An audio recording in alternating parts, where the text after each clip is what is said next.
What's the role of the Roman Catholic Church in the persecution and the genocide of Aboriginal cultures in Goa and the rest of the world?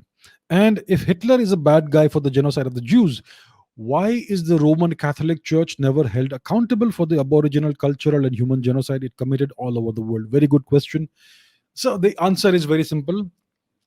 History is written by the winners. So all your history textbooks, all of the analysis that you find from all these so-called scholars and historians and experts and authors and writers, it's all from a Eurocentric perspective. It's all from a Christian perspective, right?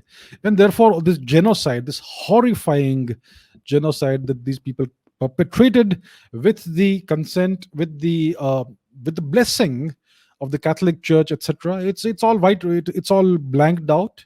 It is not mentioned, and our historians also are under the sway of these people. Our historians are essentially coolies. They are sepoys of the West, and therefore they also do not write about it. They do not speak about this. History is always written by the winners. Now there is an interesting question.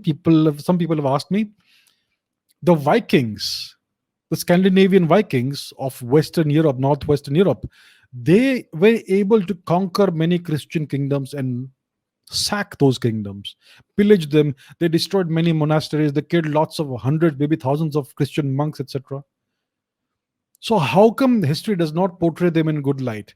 Because if you see the history, the way these people have been depicted in medieval and later European historical accounts, they are portrayed as savages and barbarians. It's only now that Hollywood is making serials about the Vikings.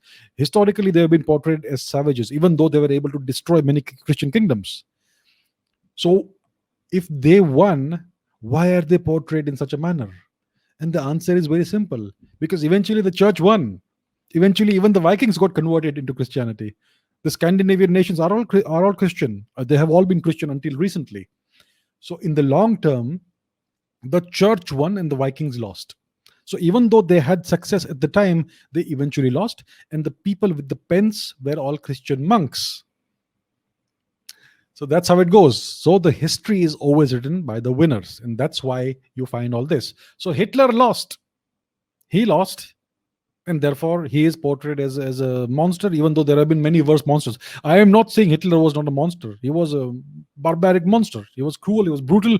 He killed so many Jews and Indian origin Romani people, and he deserves to be held in contempt and portrayed as a monster, which he was. But there are many worse monsters. What the church did, the Inquisition and whatnot, the brutality and genocide of the people of the Americas, South America, North America, the genocide in India, at least 100 million people died at these people's hands, and so much more.